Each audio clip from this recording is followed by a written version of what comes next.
Hello नमस्कार दोस्तों, स्वागत है आप सभी का हमारे चैनल में। तो दोस्तों आज हम लेकर आए हैं आप सबके लिए एसएससी सीजीएल और जेएसएससी सीजीएल का मैथ प्रीवियस ईयर क्वेश्चंस। दोस्तों अगर आपने अभी तक जेएसएससी सीजीएल यानी झारखंड सीजीएल का फॉर्म नहीं भरा है तो भर लीजिए, बहुत अच्छा मौका है। 2000 आसपास वैकेंसी है, इसका एग्ज़ाम भी बहुत जल्द होने वाला है। तो अभी आपका टाइम है, 19 जुलाई तक आप इस फॉर्म को भर सकते हैं, सीजीएल वाला, झारखंड वाला। तो हम लोग देखेंगे कि प्रीवियस ईयर क्वेश्चंस जो मैथ में क्या क्या क्वेश्चन आए हैं और इसको किस बहुत ही आसान तरीके से ट्रिक के साथ कैसे उसको बना सकते हैं हम बहुत ही जल्दी शॉर्ट ट्रिक के साथ। तो आइए हम अपने क्लास को आगे बढ़ाते हैं। तो दोस्तों सबसे पहले देखेंगे कि जो क्वेश्चन था मैथ का, वो आप नंबर पे मत जाइए, ये 101 नंबर दिख रहा है इस पर मत जाइए, सीधा हम लोग सवाल पे आते हैं। तो आप देख रहे हैं यहाँ पर कि a बराबर 11 है, ठीक, b बराबर 9 है। तो हमको इसका मान निकालना है, A square plus B square plus A B बटा A Q minus B Q, ठीक है। तो आपको अगर इसको खाली वैल्यू पुटिंग करेंगे, ए बराबर 11 और आपका बी बराबर 9, तो ये काफ़ी टाइम ले लेगा। आपको कुछ नहीं, अगर आपको ए क्यूब माइनस बी क्यू का फॉर्मूला पता है तो आप तुरंत ही इसका आंसर निकाल सकते हैं। तो आइए मैं इसका आंसर निकाल देता हूँ। आपका इनका आंसर हो जाएगा दोस्तों कि ए प्लस बी, यानी कि ये 20 आंसर हो जाएगा। अब कैसे हुआ आइए मैं आपको बताता हूँ। आपको पता होना चाहिए कि a Q minus B Q बराबर होता है ए प्लस बी होता है, ठीक है, और एक होता है A square plus A B और प्लस बी स्क्वायर, ठीक है। तो आप यहाँ ऊपर में देख सकते हैं कि A square plus B square plus A B, तो तो ये और ये कट जाएगा ऊपर वाला, और सिर्फ आपका नीचे बच जाएगा 1/a+b, यानी कि 1/20। सॉरी माई मिस्टेक, आपको ऑप्शन नंबर सी हो जाएगा, 1/20 सही आंसर हो जाएगा। तो आई होप दोस्तों आपको समझ में आ गया होगा। तो दोस्तों अब हम चलेंगे अगले सवाल पे। अब अगला सवाल है दोस्तों मेरे पास कि यदि ए तथा बी दो विषम घन पूर्णांक है, ठीक है, तो ए का घात 4 माइनस बी का घात 4 निम्नलिखित पूर्णांक में से किस पर सर्वदा किस पूर्णांक से विभाजित होगा, ठीक है। तो आइए हम इसको क्या बोले, दो विषम धन पूर्णांक है, ठीक है, दो विषम है, मतलब दो विषम संख्या है। तो आइए हम अगर देखते हैं विषम संख्या, मान लीजिए पहला हम 1 को लेते हैं और दूसरा 3 को लेते हैं, ठीक है। तो अब हम इनका 4 करेंगे, इसको बाद में ले लेते हैं, इसका 4 करेंगे। तो इनको देखेंगे कि 3 का अगर 3 पर घात 4 है तो ये हो जाएगा आपका 81 और ये हो जाएगा 1, ठीक है, 80। अब इस 80 को देखेंगे कि ये किस पर भाग जाता है, तो यहाँ पर आपको सिर्फ एक ही संख्या मिलेगा। आप कोई भी संख्या से, या आप ऐसे भी कर सकते हैं, 5 का घात 4 माइनस 3 का घात 4, ठीक है। लगातार विषम संख्या से आप जब करेंगे तो आपको जो भी होगा वो 8 से ही विभाजित होगा, ये 3, 6, 12 से नहीं होगा। तो हमारा ऑप्शन सी इसमें सही आंसर हो जाएगा। अब दोस्तों हम चलेंगे क्वेश्चन नंबर 3, और क्वेश्चन नंबर 3 है हमारे पास कि 4.41 इंटू 0.16 बटा 2.1 इंटू 1.6 इंटू 0.21, ठीक है। तो हम सबसे पहले इसका जो दशमलव है वो हम देखेंगे, दशमलव पहले हटाएंगे। तो ऊपर में आप देख रहे हैं कि 4.4 है, यानी कि यहाँ पर 2 को है, दशमलव के बाद 2 संख्या यहाँ, और इसके आगे 16 में दशमलव के बाद 2 संख्या है, ठीक है। और यहाँ भी गिनेंगे 1 2, यहाँ 2 है, इसमें 1 है, इसमें 1 है, यानी 4। तो सारे दशमलव को हम हटा देते हैं और पूरा पूरा संख्या मान लेते हैं उसको, ठीक।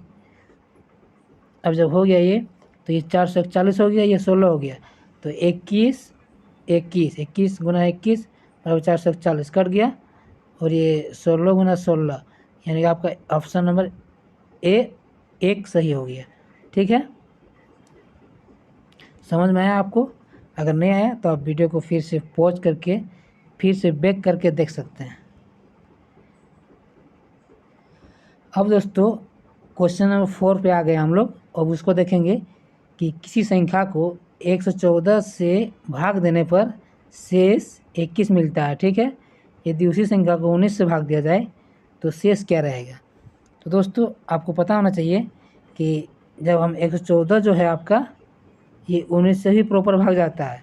ठीक है, जब 19 से भाग चला जाता है तो ये इसमें से कुछ बचा नहीं। अब जो बचा है 21, अब उसमें जब भाग देंगे 19 से तो सीधा सीधा मेरे पास 2 आ जाएगा शेषफल, जो कि ऑप्शन नंबर आप बी में देख रहे हैं। ठीक है, इसमें ज़्यादा लिखने का ज़रूरत नहीं है, आपको क्वेश्चन देखने के साथ ही तुरंत ऑप्शन में टिक करके आगे निकलना चाहिए। तो फिर भी आपको इसको बता देता हूँ, जैसे 21 है तो भाग करेंगे 19, तो 19 से का 19 हो जाएगा। ठीक है, और 19 हो गया, यहाँ पर 2 शेष हो गया, तो ऑप्शन नंबर बी आपका सही आंसर हो जाएगा। अब चलेंगे दोस्तों हम क्वेश्चन नंबर 5 पे। दोस्तों यहाँ पे दिया गया है कि दो संख्याओं के मस और लस क्रमशः 8 × 48 है। ठीक है, उनमें से एक संख्या 24 है, तो दूसरी संख्या क्या होगी। तो ये तो बहुत ही सिंपल और बहुत ही इजी सवाल था। ये झारखंड CGL का सवाल था, आपको 2010 का है। तो आप CGL में लगभग ऐसा ही क्वेश्चन का उम्मीद कर सकते हैं, थोड़ा सा हार्ड हो सकता है। तो आइए इसको हम सॉल्व करेंगे बहुत ही आसानी। आपको पहले पता होना चाहिए कि लस गुना मस यानी कि LCM बराबर HCF बराबर क्या होता है, ये संख्या 1 × 2 N1 × N2 होता है। ठीक है, तो मैं मान रखूँगा यहाँ पर ये 8 × 48 बराबर 24 × x कर देते हैं। तो ये 24 दूना हो गया 48 और ये 8 दूना 16। ऑप्शन नंबर डी हमारा सही आंसर हो गया। तो ठीक है दोस्तों, अब चलते हैं नेक्स्ट सवाल पे। दोस्तों अब अगला सवाल भी मेरे पास आ चुका है। अब इस सवाल को हम लोग सॉल्व करेंगे। तो ये आपका समांतर श्रेणी का सवाल है कि इसका जोगफल क्या होगा अनंत तक। ठीक है, तो अनंत तक जब जोगफल हम निकालेंगे तो आइए हम इसको सॉल्व करते हैं। आपको देखना होगा इसमें ये जो 1 + 0.6 0.06 इसी तरह आगे होता जाएगा। तो हम इस 1 को अलग कर लेंगे। ठीक है, अब 0.6 फिर 0.06 0.006 इसी तरह बढ़ते जाएगा। तो जब जोड़ेंगे दोस्तों इसका तो यहाँ पर 6 हो जाएगा, 6 हो जाएगा, 6 हो जाएगा। ठीक है, और यहाँ पर 1 कर ही देते हैं। तो 1.6666 इसी तरह मतलब लगातार 6 आते रहेगा। ठीक है, अब इसको हम लोग बार में कैसे लिखते हैं आपको पता होना चाहिए। ये बार में लिखा जाएगा 1.6 के ऊपर बार। ठीक है, अब हम फिर से सब कुछ मिटा देते हैं एक बार। तो बार के रूप में ये आ गया आपका 1.66 के ऊपर बार। तो अब इसको जब बार हटाएंगे मतलब इसको बटा में लिखेंगे तो 1 तो हो गया इधर। अब ये 6 का हो जाएगा क्या कि 6 एगो बार है तो एक बार का 9 हो जाएगा। ठीक है, अब इसको काटेंगे 2 तिया 6 और 3 तिया 9, तो 1.2/3 इसका सही आंसर होगा, जो कि ऑप्शन नंबर आपका ए में है और ये सही है। तो दोस्तों मेरा अगर ये वीडियो आपको अच्छा लग रहा होगा, आप कुछ समझ रहे हैं, तो इस वीडियो को एक लाइक कर दीजिएगा, शेयर कर दीजिएगा, और अगर आप हमारे चैनल में नए हो तो इस चैनल को सब्सक्राइब कर लीजिएगा। तो दोस्तों अभी हम देखेंगे क्वेश्चन नंबर 7। तो 7 देखने के लिए हमको ये आप देख रहे हैं कि 0.125 + 0.27 और यहाँ पर फिर 0.25 - 0.15 + 0.09 किसके बराबर है। तो अगर इसको हम लोग एक एक करके स्टेप बाय स्टेप जोड़ेंगे घटाएंगे तो ये टाइम टेकिंग है, काफ़ी समय लेने वाला है। लेकिन अगर आपको सिंपल कुछ नहीं फॉर्मूला आपको याद है तो आप बड़ी आसानी से इसको कर सकते हैं। तो सबसे पहले आप देखिए कि 0.125 क्या है, तो ये आपका 5 का क्यूब है 0.5 का क्यू है, ठीक है। और यहाँ पर 0.27 आपका क्या है, 0.3 का क्यू है, ठीक है।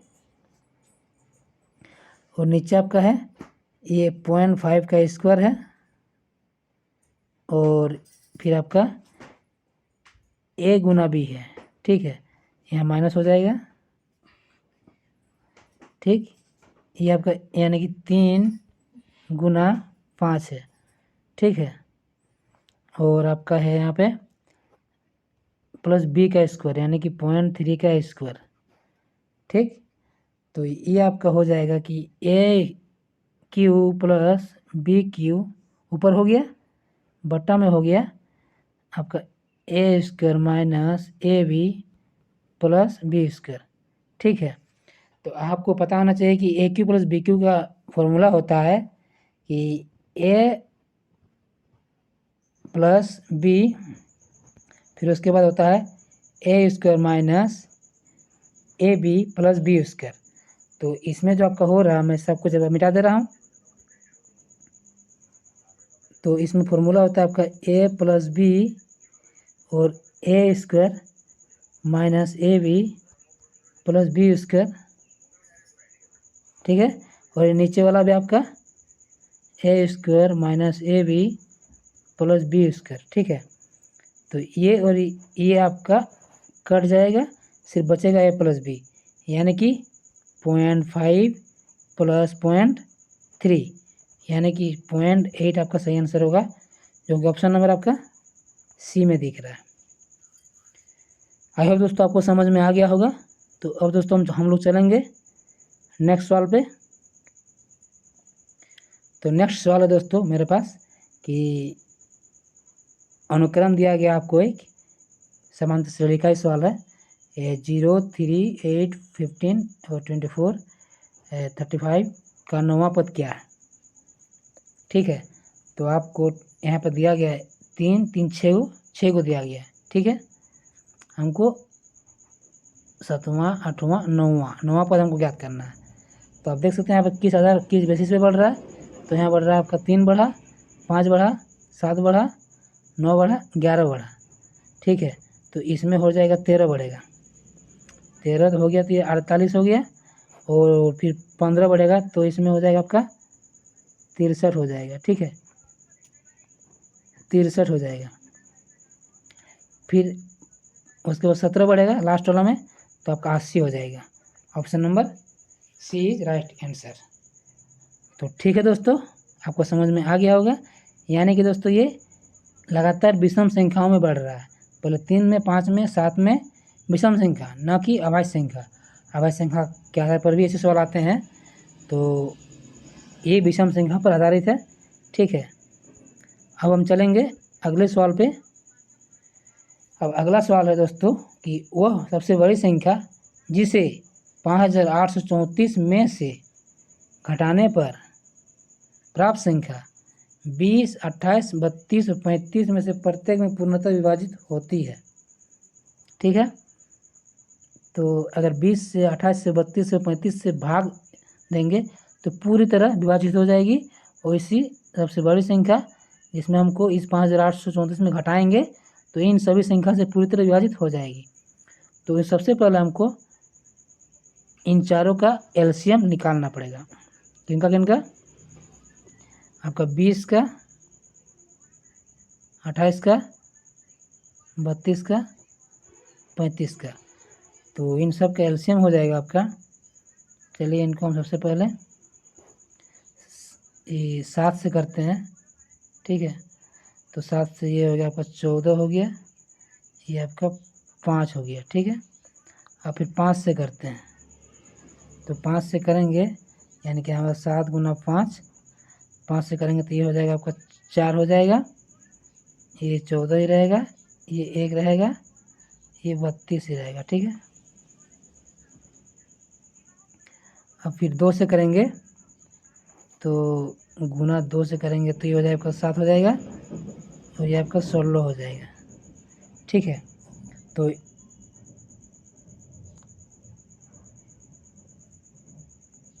अब तो 2 से तो अब इसको नहीं करना है,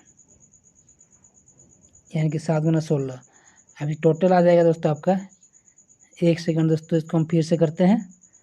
ये आपका 20 हो गया, 28 हो गया, 32 हो गया, 35 हो गया। ठीक है, तो हम पहले इसको 2 से करते हैं।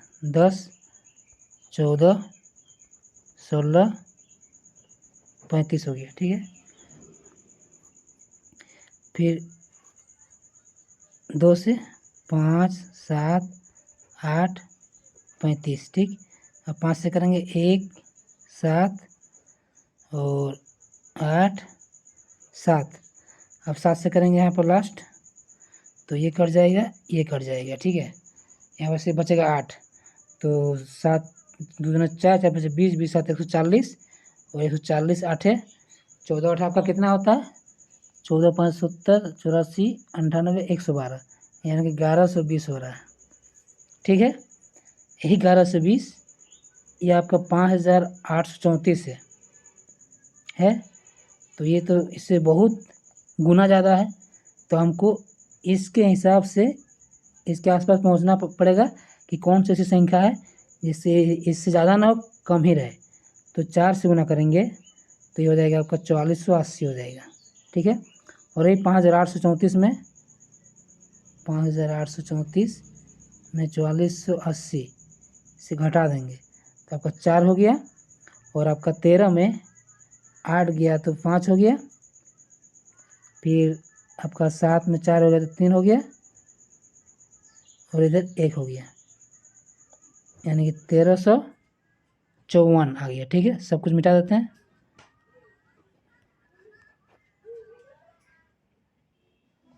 1354 बचा। हमको क्वेश्चन में क्या बोल रहा था कि 5834 में से घटाने पर प्राप्त संख्या, तो यही इसका आंसर होना चाहिए। इसके ऑप्शन में ही कहीं गलती है,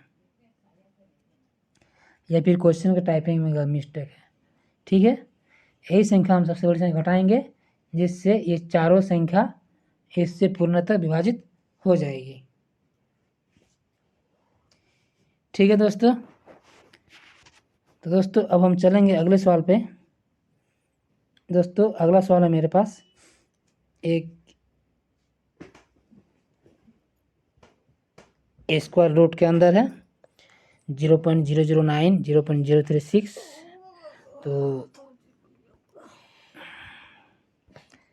तो आइए इसको हम लोग पहले सारे दशमलव को हटा लेते हैं, उसके बाद इसको सॉल्व करेंगे। तो यहाँ देख रहे हैं 2 दशमलव, यहाँ पर 3 है, 5, 3 है 8, 3 है 11, नीचे भी उतना ही आएगा, 3 4 7 4 11। चलिए मान लेते हैं कि सारे दशमलव हटा देंगे। ठीक, और सीधा काटिए, 2 8 दूना 16, ये 1 16 कट गया। ठीक है, ये 2 1 से कटेगा, इसको 4 कर देते हैं। ठीक है, तो नीचे कुछ बचा ही नहीं, यानी कि 9 चौके 36 और यहाँ पर 36, तो इसका आंसर हो गया 36। दोस्तों है ना कितने आसान सवाल, पलक झपकते ही हो गया। तो आप इसको इस तरीके से सॉल्व कर सकते हैं। तो दोस्तों अब हम नेक्स्ट सवाल पे चलेंगे। दोस्तों एक संख्या दिया गया है वार वाला, इसको हमको भिन्न के रूप में लिखना है। ठीक है, तो इसको P/Q के रूप में लिखना है, यानी कि भिन्न के रूप में।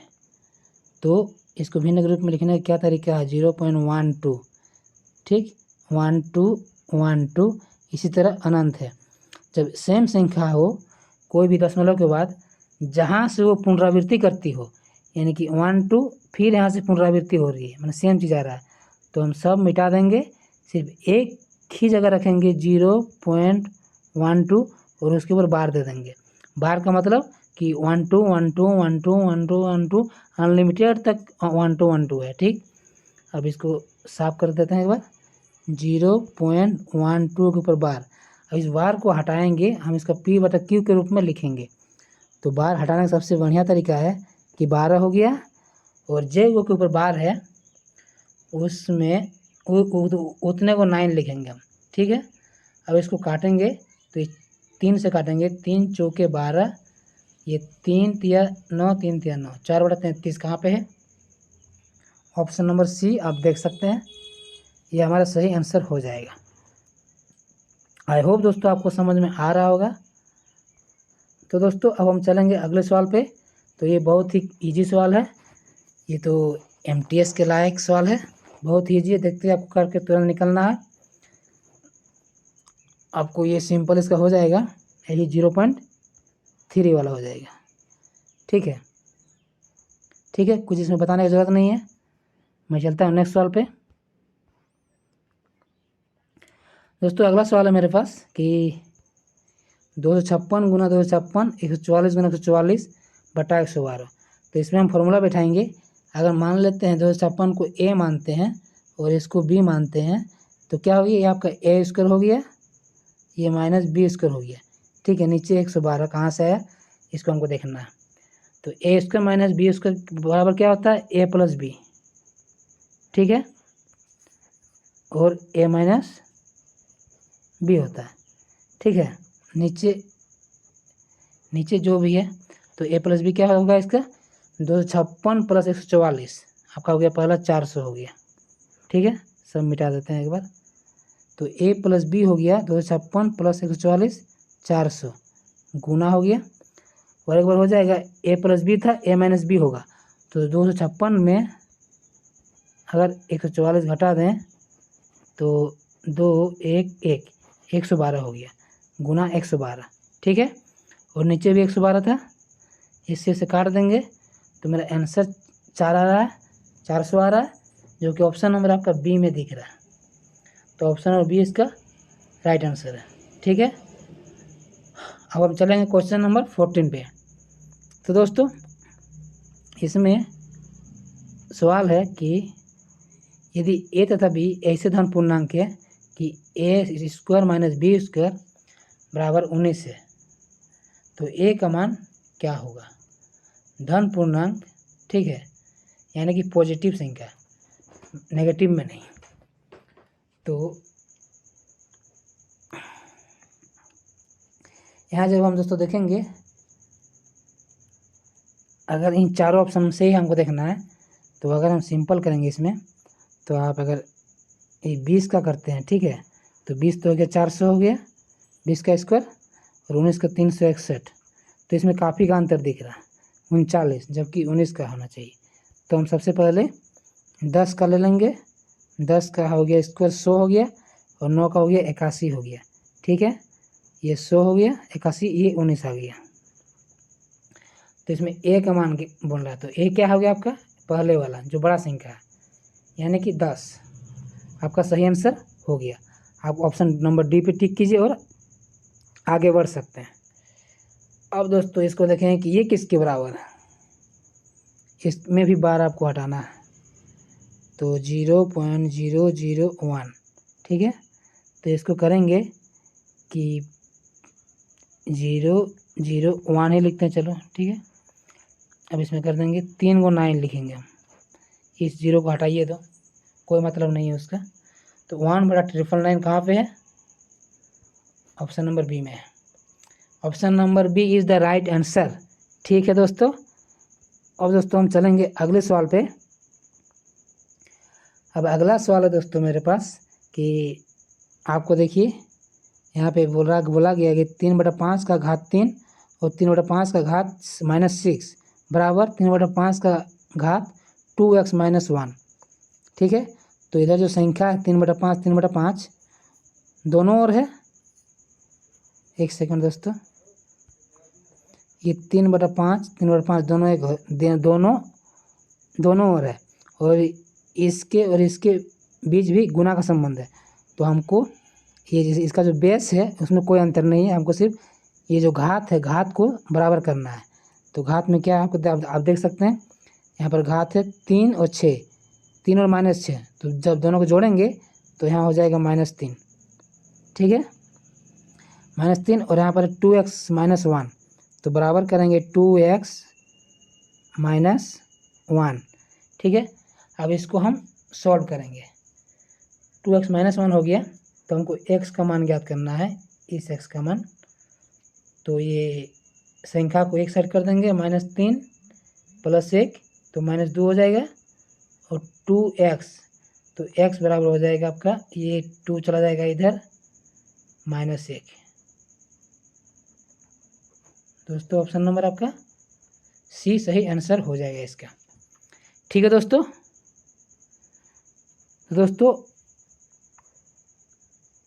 अब हम चलेंगे क्वेश्चन नंबर 17 पे। ये क्वेश्चन नंबर 17 दोस्तों ये अनुपात यानी कि रेशियो और प्रोपोर्शन से संबंधित है।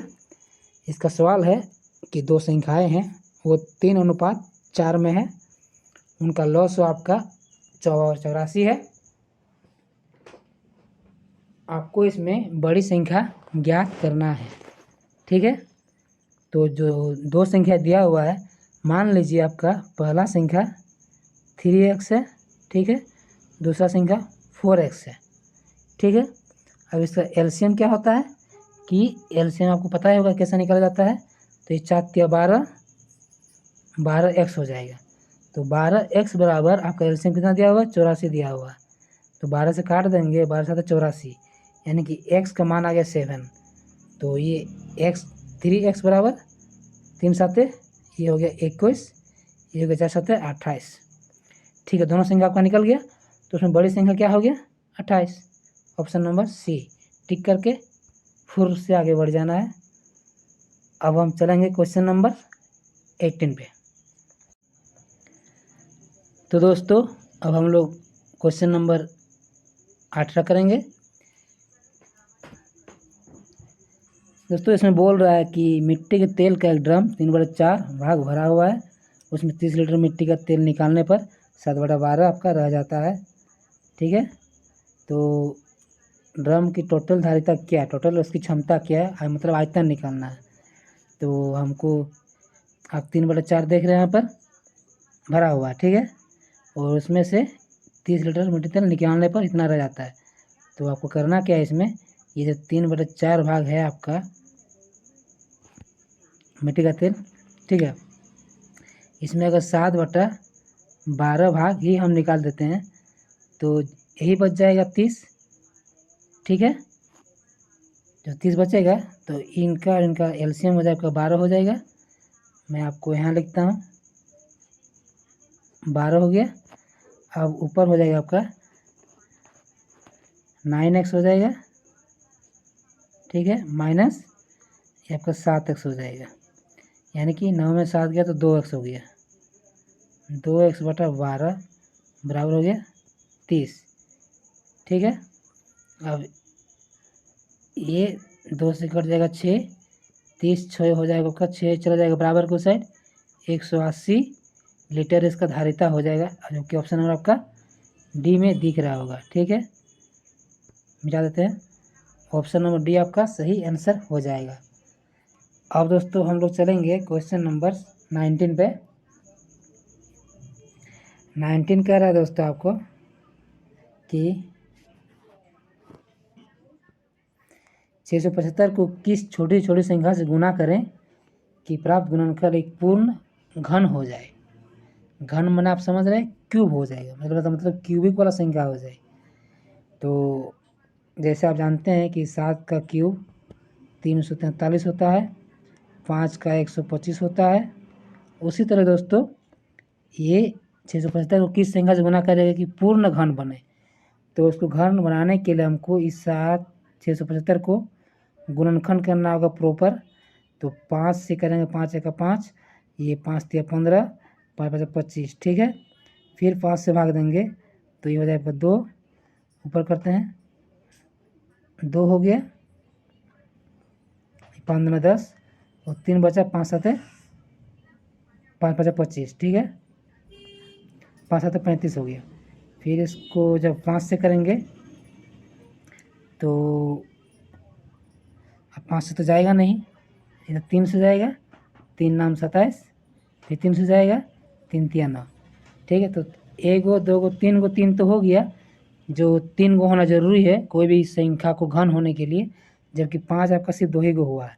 यानी कि एक ऐसी संख्या है जिसमें 675 को इससे गुना करने पर, 5 से गुना करने पर हमारा एक पूर्ण घन बन जाएगा, और ऑप्शन नंबर बी हमारा इसमें सही आंसर हो जाएगा। तो ठीक है दोस्तों, आप समझ गए। अब दोस्तों हम देखेंगे अगला सवाल 120 नंबर यानी कि 20 नंबर का सवाल। इसमें 4 गो संख्या है, किसके बराबर है?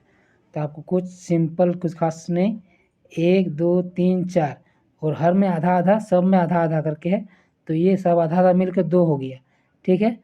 और ये आपका 1 2 3, एक में 1 गो, एक में 2 गो, एक में 3 गो, एक में 4 गो। तो आपको इस तरह का जहाँ भी सवाल मिले आपको कुछ करना नहीं है, आपको 4 लिखना है, उस इसमें 4 है 4 लिखना है, इसमें 3 है 3 लिखना है, इसके बाद 2 है 2 लिखना है, इसके बाद 1 लिखना है। और जो भी ज़्यादा हो रहा है हाफ हाफ वाला, 4 गो है तो 2 हो जाएगा, जोड़ देना, 4 2 6, 3 2 1, यानी कि 1236 इसका सही आंसर हो रहा है, ऑप्शन नंबर ए। ठीक है दोस्तों, आपको इसी तरह करना है, आपको कोई ज़्यादा जोड़ घटाव एकदम स्टेप बाय स्टेप बैठा के नहीं करना है, आपको तुरंत लिख के तुरंत अपना हल्का फुल्का जोड़ के तुरंत आंसर निकाल के सही सही आंसर पे टिक मार के आगे बढ़ जाना है। अब दोस्तों हम देखेंगे क्वेश्चन नंबर 21 पे। 21 नंबर है दोस्तों कि दो प्राकृतिक संख्याएं हैं जो 3:5 में है और उनका गुणनफल दोस्तों आपका 2160 है। तो उसमें आपको छोटी संख्याएं निकालना है। तो जब दो संख्या इतने अनुपात में है 3:5 में, तो 3x गुना करेंगे 5x बराबर कितना है बोल रहा है 2160। ठीक है, तो 5 या 15x² हो गया, तो 15x² हो गया, तो यहाँ 15 से भाग देंगे और ये आपका x² हो गया। ठीक, तो 15 से भाग देंगे तो ये 15 का 15 हो गया और यहाँ 6 बच रहा है, 15 चौके 60 हो गया, फिर 6 बच रहा है, फिर 5 चौके 60 हो गया, यानी कि x² बराबर 144, यानी कि x बराबर आपका 12 हो गया। ठीक है, तो इनमें आपको छोटी संख्या निकालना है। तो छोटी संख्या हो जाएगा जब 1x = 12 है तो 3x = हो जाएगा 12×36, ऑप्शन नंबर ए हमारा सही आंसर हो जाएगा। आई होप दोस्तों आप समझ रहे होंगे इस तरह से। अब दोस्तों हम देखेंगे क्वेश्चन नंबर 22 नंबर। एक वस्तु को बेचने पर आदमी को उसके विक्रय मूल्य के 25% के बराबर लाभ होता है, तो उसका लाभ प्रतिशत ज्ञात करना है। दोस्तों आप यहाँ पे देख रहे हैं कि 25% लाभ होता है, यानी कि 25% बराबर 1/4 होता है। ठीक है, तो 25% लाभ किस पर होता है? विक्रय मूल्य पर होता है। ठीक है, तो मान लीजिए अगर ये आपका SP है, यानी कि सेलिंग प्राइस है, ठीक है, तो ये आपका प्रॉफिट है। अगर सेलिंग प्राइस पे माना जा रहा है कि 25% लाभ हो रहा है, तो सेल प्राइस 4 है और 1 रुपया उसमें लाभ है, तो जब 4 में बेचा है 1 रुपया लाभ हुआ है, तो उसका CP हमको निकालना है। CP हो जाएगा दोस्तों उसका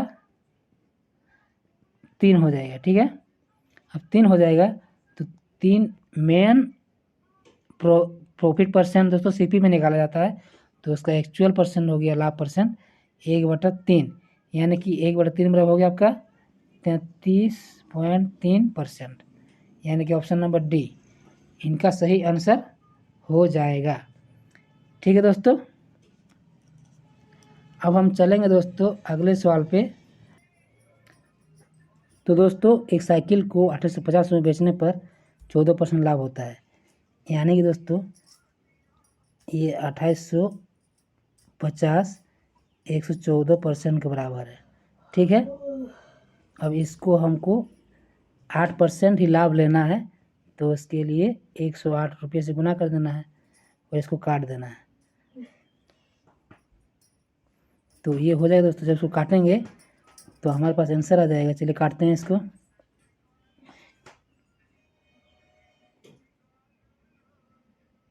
तीन से काट कर देखते हैं। ठीक है, 3 × 9 और 3 × 8 = 24। ठीक है, फिर 9 × 3 = 27, 3 × 5 = 15, 9 से 50 हो गया। अब फिर इस 38 को काटेंगे तो ये आपका कट जाएगा,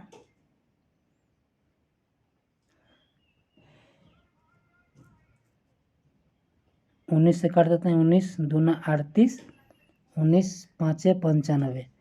ठीक है, फिर 2 से काट देंगे तो ये आपका हो जाएगा 54, यानी कि 54 हो गया। अब 54 को 50 से गुना करेंगे तो 54 का आधा 27, यानी कि 27 से इसका सही आंसर हो गया, जो कि ऑप्शन नंबर आपका बी में सही आंसर हो जाएगा। ठीक है दोस्तों, दोस्तों अब चलेंगे क्वेश्चन नंबर 24 पे। यदि किसी वस्तु के क्रय मूल्य तथा विक्रय मूल्य का अनुपात 10:11 है तो लाभ की प्रतिशतता ज्ञात करनी है। ठीक है, तो क्या बोलते हैं सीपी यहाँ पर और एसपी का रेशियो है 10:11। ठीक है, तो एसपी अगर 11 में बेच रहा है, सीपी 10 में खरीद 11 में बेच, तो एक इसका प्रॉफिट है किस पर, 10 पर एक प्रॉफिट है, 1/10, यानी कि 10% इसका प्रॉफिट हो गया। ऑप्शन नंबर बी हो गया। सही है दोस्तों अब चलेंगे क्वेश्चन नंबर 25 और यही दोस्तों आज का आखिरी सवाल है। दोस्तों मैं उम्मीद करूंगा कि आप इस सवाल को सॉल्व करके कमेंट बॉक्स में इसका आंसर टिक कर दें, और जो भी एस्पिरेंट्स को सॉल्व करके कमेंट में टिक करेंगे उन सब का नाम मैं अपने इस स्क्रीन पर अगले क्लास में लाने वाला हूं। तो और अगर आप लोगों से नहीं होता है तो मैं इस क्वेश्चन को भी आप लोग को सॉल्व करके बता देने वाला हूँ। तो दोस्तों मेरा ये वीडियो कैसा लगा, अगर अच्छा लगा हो तो इस वीडियो को लाइक कीजिएगा, शेयर कीजिएगा, और अगर आप हमारे चैनल में नए हो तो इस चैनल को सब्सक्राइब कर लीजिएगा। तो ठीक दोस्तों, मिलते हैं नेक्स्ट वीडियो में, तब तक के लिए धन्यवाद दोस्तों।